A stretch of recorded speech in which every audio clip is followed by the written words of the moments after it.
Elles sont un peu moins médiatisées, mais les caisses à savon cartonnent par-delà les générations. Les modèles défient l'imagination, la conduite se joue parfois des fortes pentes, et toujours avec cet esprit de dérision. Reportage aux Adrets, Olivier Escalon.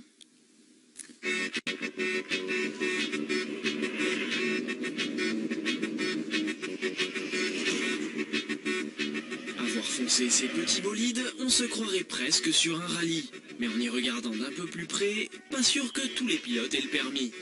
La course de caisse à savon ou comment un jeu d'enfant devient discipline sportive.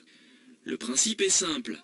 Des véhicules sans moteur avec une direction et des freins qui dévalent une pente pour tenter de faire le meilleur chrono. Ou pas. Mais alors d'où ça vient cette discipline? Tout commence dans les années 30 aux États-Unis. C'est un fabricant de savon qui a eu l'idée, en voyant les enfants jouer dans la rue avec ses caisses, de livrer avec les caisses un kit pour fabriquer avec la caisse une caisse, dont le nom de caisse à savon.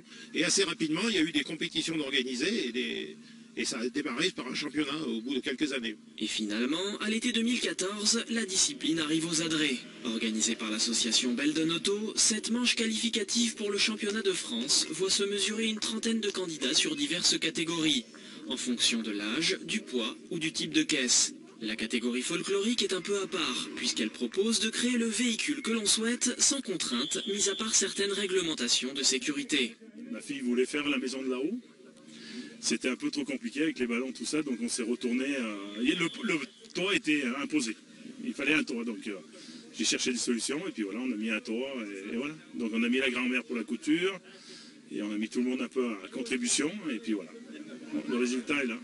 On l'aura compris, l'ambiance est très familiale. Enfants, adultes, filles, garçons, la discipline séduit tous les publics. C'est assez bien piloté, on dirait qu'on est dans une vraie voiture et qu'on peut la manier. Déjà, il y a pas mal de sensations, même s'il n'y a pas de moteur, il y a quand même beaucoup de sensations. Là, ici, on prend une 60aine de km/h en bas, donc c'est déjà intéressant. Sans moteur, sans bruit, c'est particulier. Et puis surtout, un moyen de s'amuser, il y a une très bonne ambiance dans la caisse à savon et un moyen de s'amuser à petit budget. Si ça vous donne des envies, des idées de vous y mettre, tapez caisse à savon des Alpes sur votre moteur de recherche. Vous serez dirigé vers le blog qui contient toutes les infos.